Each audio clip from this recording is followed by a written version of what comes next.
Grande abraço a todos. Hoje nós estamos na terça-feira da Semana Santa. O Evangelho continua sendo sempre, nesses dias, o Evangelho de São João. Naquele tempo, estando à mesa com seus discípulos, Jesus ficou profundamente comovido e testemunhou: em verdade eu vos digo, um de vós me entregará. Desconcertados, os discípulos olhavam uns para os outros, pois não sabiam de quem Jesus estava falando. Um deles, a quem Jesus amava, estava recostado ao lado de Jesus. Simão Pedro fez-lhe um sinal para que ele procurasse saber de quem Jesus estava falando. Então o discípulo, reclinando-se sobre o peito de Jesus, perguntou-lhe: Senhor, quem é? Jesus respondeu: é aquele a quem eu der o pedaço de pão passado no molho. Então Jesus molhou um pedaço de pão e deu a Judas, filho de Simão Iscariotes. Depois do pedaço de pão, Satanás entrou em Judas. Então Jesus lhe disse: o que tens a fazer, executa-o depressa. Depois, nenhum dos presentes compreendeu por que Jesus lhe disse isso. Como Judas guardava a bolsa, alguns pensavam que Jesus lhe queria dizer: compra o de que precisamos para a festa, ou que desse alguma coisa aos pobres.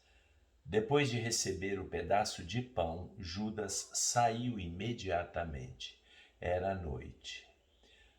Depois que Judas saiu, disse Jesus: agora foi glorificado o Filho do Homem, e Deus foi glorificado nele. Se Deus foi glorificado nele, também Deus o glorificará em si mesmo e o glorificará logo. Filhinhos, por pouco tempo estou ainda convosco.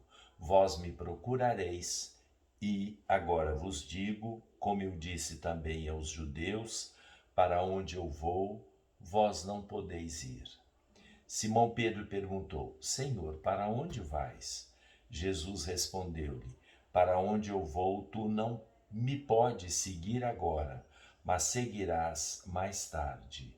Pedro disse: Senhor, por que não posso seguir-te agora? Eu darei a minha vida por ti. Respondeu Jesus: darás a tua vida por mim?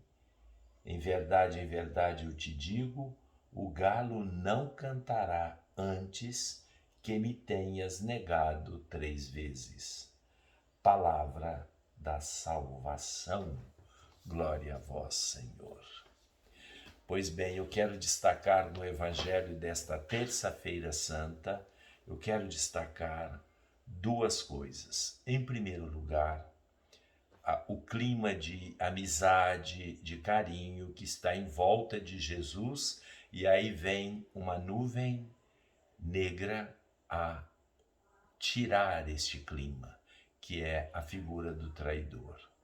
Na figura do traidor, eu queria lembrar que são 12 apóstolos. Um deles, de alguma forma, 2, né? Judas e também Pedro, como disse Jesus no final, fez uma traição a Jesus do seu amor, da sua amizade. Nós sabemos disso pelo relato da paixão. Ou seja, 10% do colégio apostólico teve uma atitude de alguma forma inadequada com Jesus, sendo Judas exatamente um traidor terrível. 10% do colégio apostólico que era guiado diretamente por Jesus. 10% dos cristãos traem Jesus? 10% dos padres traem Jesus? 10% dos bispos, e aí o colégio apostólico, conforme a doutrina, o colégio apostólico hoje se faz presente no colégio dos bispos. 10% dos bispos traem Jesus? Eu acredito que seja mais. Até porque o mundo é diferente, né? Não é Jesus diretamente que está guiando, existem tantos interesses dentro da instituição, mais de 10% continuam traindo Jesus. É um grande momento para cada um de nós bater no peito e refletir: onde está a minha traição? Nós temos aí duas traições, a de Judas e a de Pedro. Alguém diz, a de Judas foi muito grave, mas a de Pedro também foi muito grave. E qual a diferença dos dois? A diferença dos dois é que Judas não acreditou no poder misericordioso de Jesus, na sua capacidade de perdoá-lo, e se desesperou. Ao contrário, Pedro acreditou na misericórdia, acreditou no poder misericordioso e regenerador de Cristo. E através de uma troca de olhares, Pedro se arrependeu e chorou amargamente, e foi constituído príncipe dos apóstolos.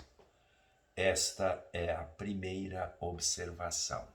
A segunda observação que eu queria fazer, Jesus fala: agora o Filho será glorificado e meu Pai me glorificará.